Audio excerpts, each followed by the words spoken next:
Olá, famílias lindas da Estrela da Manhã, né? O pessoal me acompanha nas redes sociais. Sou Júnior Buranello, sou psicoterapeuta, né? Trabalho com dependência química, com dependentes químicos e com familiares de dependente químico.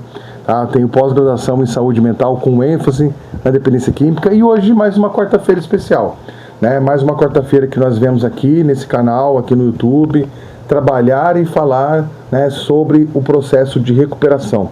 Dependência química, o processo de recuperação. O quão difícil é, o quão complexo é todo esse processo, tanto para a família, quanto, obviamente, para o dependente químico.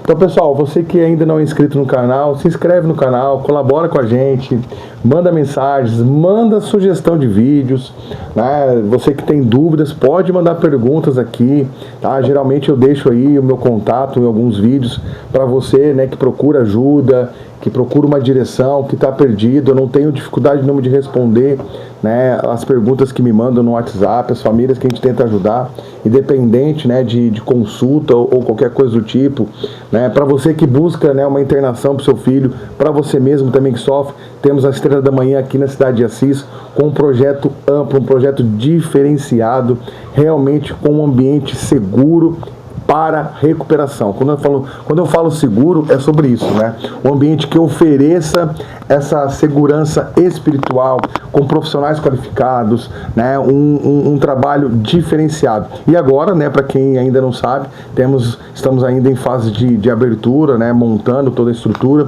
o Rancho Terapêutico Estrela da Manhã, que vai vir complementar o trabalho que nós já fazemos. O Rancho Terapêutico ele vai ser uma segunda etapa, a segunda fase desse processo. A primeira fase é aquela fase da triagem, que o paciente chega perturbado, confuso, alguns estão ainda em surto, então ele precisa de uma atenção maior, médica e medicamentosa. E aí, obviamente, os terapeutas. No segundo momento ali, quando ele está no terceiro, quarto mês, ele já apresenta uma fala diferente, né? Já está mais consciente, a família participando ativamente desse processo. A gente vai, né, transferir esse paciente para o rancho terapêutico, onde ele vai concluir o seu trabalho, né, final de tratamento com um ambiente diferenciado, um verde, né, com um lago, com terapias direcionadas para reinserção social, terapias cognitivas, comportamentais, onde o profissional vai estar bem próximo desse paciente e da família, colocando ele, né, já colocando ele em visualizações futuras, em novas perspectivas de vida. Isso é a Estrela da Manhã, esse é o nosso trabalho. Então, nos acompanhe nas redes sociais, Comunidade Terapêutica Estrela da Manhã, Júnior Buranello, psicoterapeuta. Tenho o meu canal no TikTok, Júnior Buranello 83. Pessoal, vamos lá. Então, depois dos agradecimentos, das explicações, das explanações, o tema de hoje é um tema interessante, né? Na segunda-feira eu trabalhei com as famílias da Estrela da Manhã, nós também fazemos esse trabalho diferenciado, atendendo diretamente as famílias, o grupo de famílias da nossa comunidade. E hoje, né, eu vim com esse tema assim, que ficou martelando na minha cabeça, porque eu preciso gravar sobre isso. E não tem como não falar, né, sobre a codependência quando nós estamos tratando a dependência química. E o tema desse vídeo hoje é codependência familiar, esse processo da codependência, a evolução, né, dessa familiar que vai ficando adoecido em virtude do seu ente querido que se tornou um dependente químico. E a pergunta é, que foi a mesma perguntinha que eu deixei pro pessoal lá na nossa reunião no Google Meet: quem sou eu além do problema do outro? Gerou reflexão, várias famílias ficaram perdidas.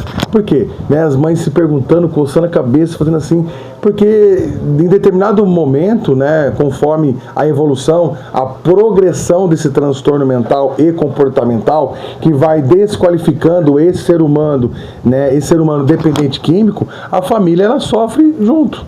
Né? E ao sofrer junto, a família perde a sua identidade. A vida da família gira em torno dessa pessoa dependente, né? E fica dependente dele. Então, quando você fala em problema, ou até mesmo em alívio imediato, aquele alívio, quando a pessoa sente que está bem, tá tudo bem, agora faz uns dias já que ele não recai, então tá tudo bem, né? Vem aquele conforto, aquele alívio sempre ele vem seguido de um sinal de alerta.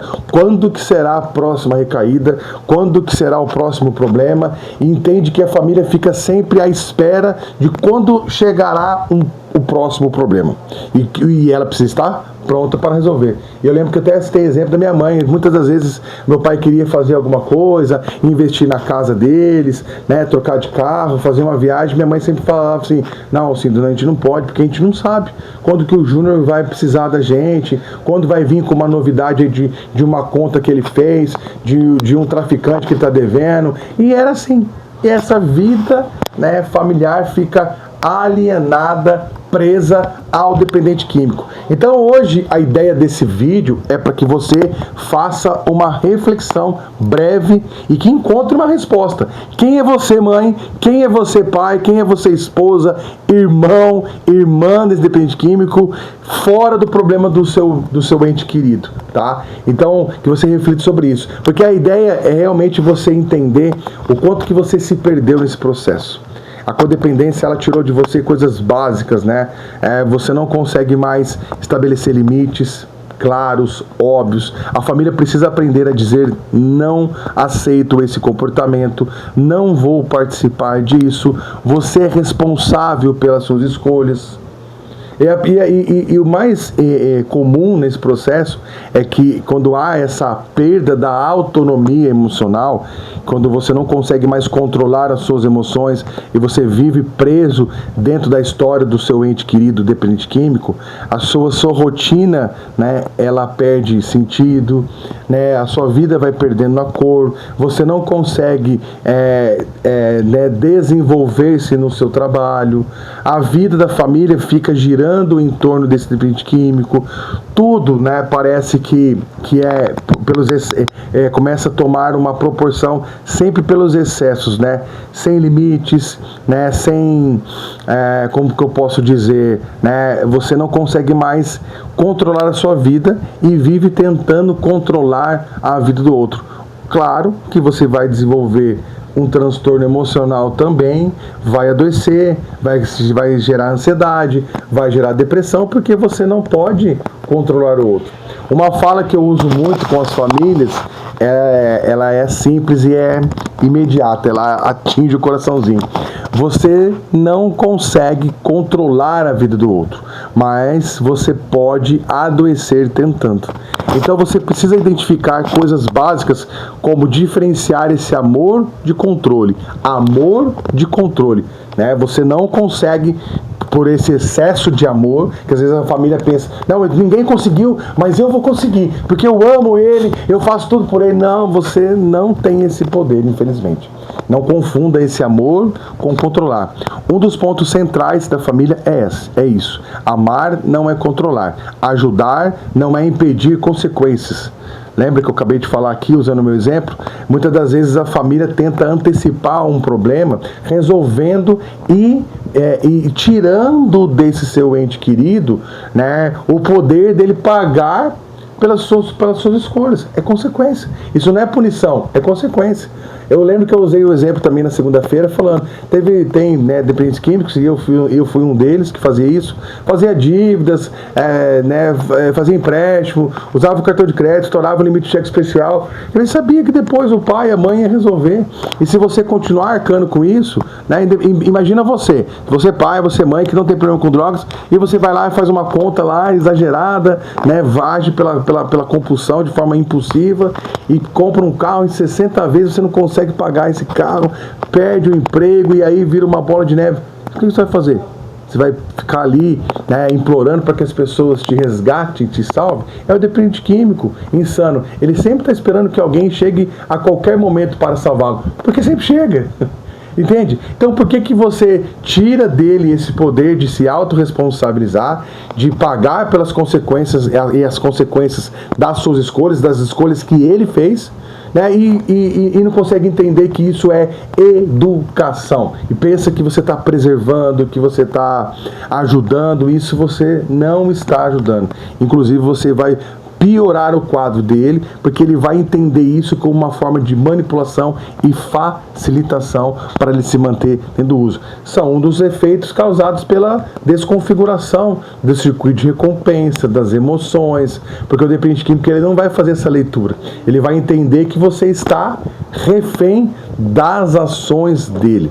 Então, para que tudo isso comece a se desconstruir, você precisa encontrar esse caminho básico para a mudança, a autonomia emocional, conseguir fazer essa leitura, não deixar mais que esse seu ente querido ele tenha o controle sobre as suas reações emocionais. Então, a volta, né, dessa autonomia, você precisa quebrar alguns padrões, como essa necessidade excessiva de controlar a pessoa, controlar o outro, sentir-se culpado quando as coisas na vida dele dão errado, essa culpa não é sua.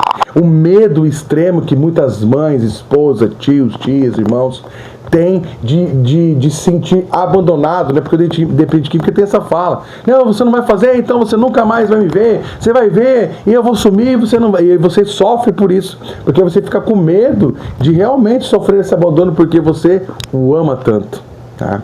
E aí você também sente-se, né, para baixo, uma baixa autoestima, um sofrimento exagerado. Tudo isso, né, faz parte dessa negação. Você nega a realidade que está muito ali evidente. Uma das reuniões que eu gosto muito de trabalhar com os meninos na clínica, por exemplo, é a negação como parte do processo. E a negação, ela começa primeiro na família, né? E o dependente químico, ele não se vê um doente, não se vê que ele está doente. E a família, obviamente, que vai negar também essa realidade, porque é aquela fala sempre, né? Que imagina que a qualquer momento tudo vai se resolver. Interna um paciente numa clínica, né? E pensa que o problema dele era só parar de usar droga. E aí onde você vai se frustrar também. Você precisa entender que é um problema complexo, que modifica o cérebro, que atinge áreas emocionais dessa pessoa, que vai haver inversão de valores. Essa pessoa ela vai viver, né, esses que já chegaram no quadro avançado, né, respeitando os estímulos pela necessidade de usar a substância, e você vai se tornar apenas um objeto de conquista, onde ele consegue dinheiro, ele consegue abrigo emocional, apoio emocional, onde ele foge da realidade que ele não quer lidar, que são os problemas, ele busca em você. Ou, quando ele tem a droga, ele opta pela droga. Fala aí você, mãe, pai, esposa, quantas vezes você já me mandou até mensagem pro terapeuta e falou assim: eu não consigo entender, porque quando ele toma a decisão de usar, ele nem pensa duas vezes. É claro, porque ele tem o poder de escolha e escolhe usar. É por falta de caráter?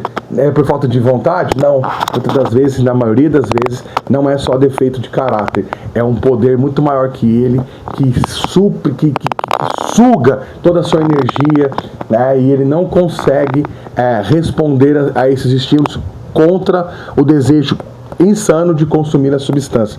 Então, você familiar, codependente, aprenda esses passos importantes. Identifique os padrões do codependente. Tudo isso que eu falei: a necessidade excessiva de controlar, o medo do abandono, a baixa estima, a negação dentro da sua realidade. E trazer esses padrões da sua consciência fará de você uma pessoa muito mais firme emocionalmente. Procure rede de apoio, procure o Amor Exigente, o Naranon, faça terapia, para que você consiga ressignificar essas emoções de culpa, de raiva, de medo, né? Às vezes você não consegue aceitar essas condições. Entenda que você precisa estabelecer esses limites. Trabalhe traumas gerados pela convivência com o dependente químico. Tem muita mãezinha que ficou traumatizada. Fortaleça a sua identidade, resgate o seu eu interior. Você parou de viver e nem percebeu, está vivendo dentro do problema do outro, né? Hoje mesmo eu postei aqui, para próprias famílias da Estrela da Manhã. Eu vou abrir aqui só para vocês verem. Ó, tenho 2 bonequinhos, né, abertos assim, quebrados no meio, e a imagem fala assim, descreve assim: sou tão você que sinto falta de mim mesmo. É isso. Encontre-se novamente, tenha esse encontro interior, estabeleça esse limite saudável. Quem é você fora do problema do outro? Quem sou eu além do problema do outro? Responda essa pergunta para você mesmo, né? Saia dessa codependência emocional, né? Volte a viver, né? Trabalhe a sua saúde mental, porque só assim você poderá, primeiro, cuidar de você, né? Cuidando de você, estar pronta para ajudar o seu ente querido, tá bom? Deus abençoe a todos, uma ótima noite, uma boa semana, até semana que vem.